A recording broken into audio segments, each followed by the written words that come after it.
Сәлеметсіздер ме? Мен Әбсаттар Қайрат, Зейнолла Жарқынбаев атындағы нөмірі 202 орта мектептің дене шынықтыру пәні мұғалімімін. Еңбек өтілім 4 жыл, педагог, модератормын. Мен дене шынықтыру пәні мұғалімі мамандығын таңдадым. Себебі мен үшін спорт жаттығу мен қозғалыс қана емес, жеке тұлғаны қалыптастырудың ерік жігер мен табандылықтың мектебі.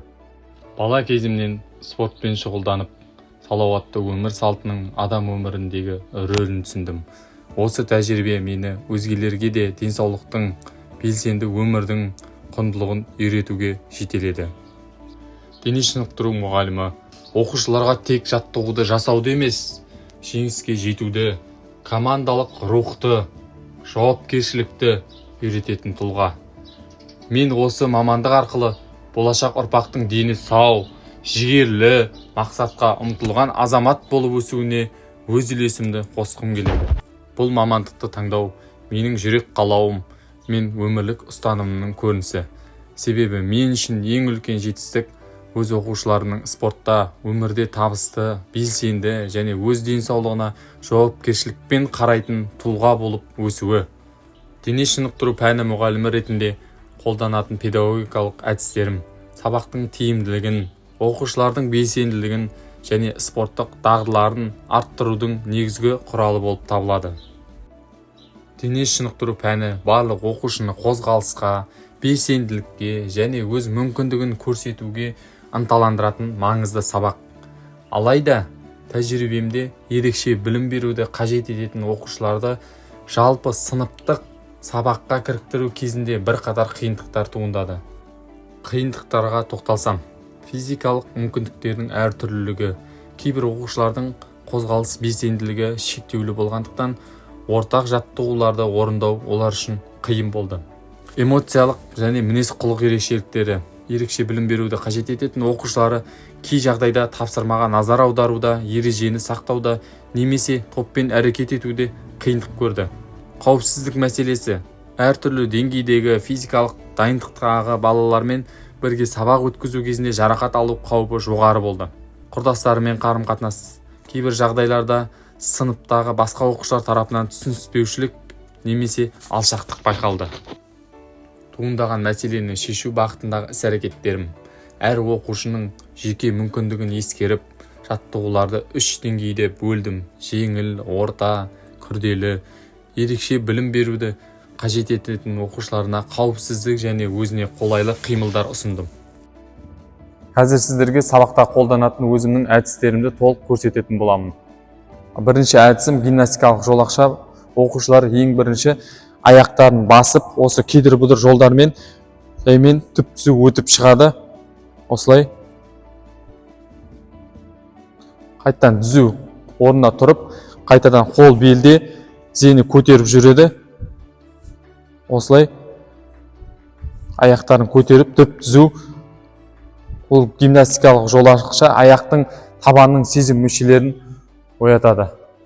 Бірінші қолды түсіріп, жаймен түп-түзу басып өтеміз. Осылай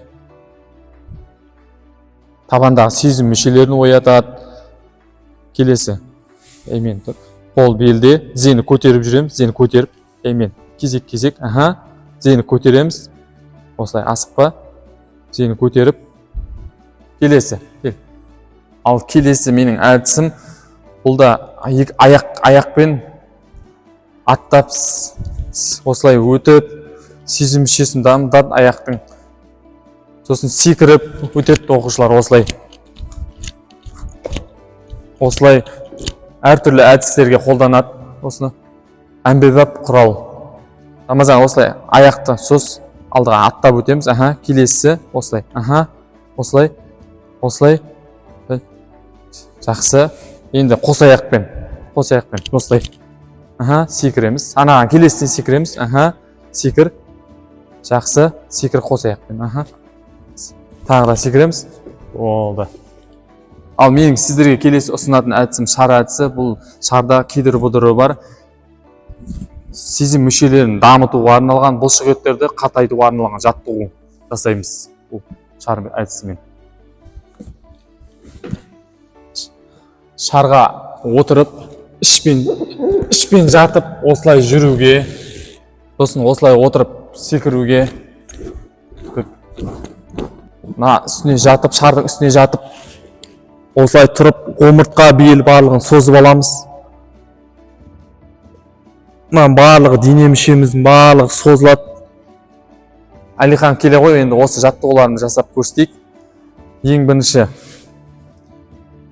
ішті қоямыз шарымызға. Қолды созып алдыға қарай жүреміз қолмен. Шармен, болды. Келесі, тұра ғой. Артқа қара. Келесі әдісіміз отыр. Шардың үстіне отырып секіреміз.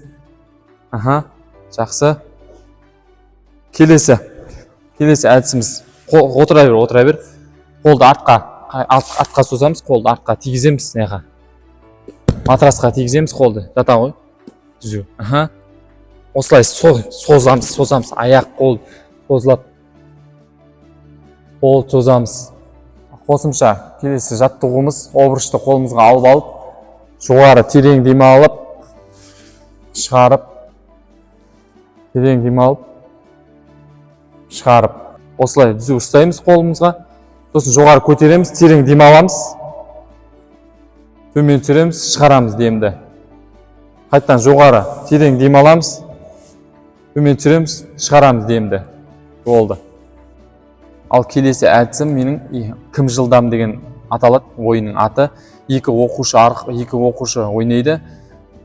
Бұл жерде, екі оқушы ойнаған жерде дөңгелекті кім жылдам қарсылас жаққа үшеуін тез-тез шығарады, сол жеңіске жетеді. Ал оқушылар бастаймыз.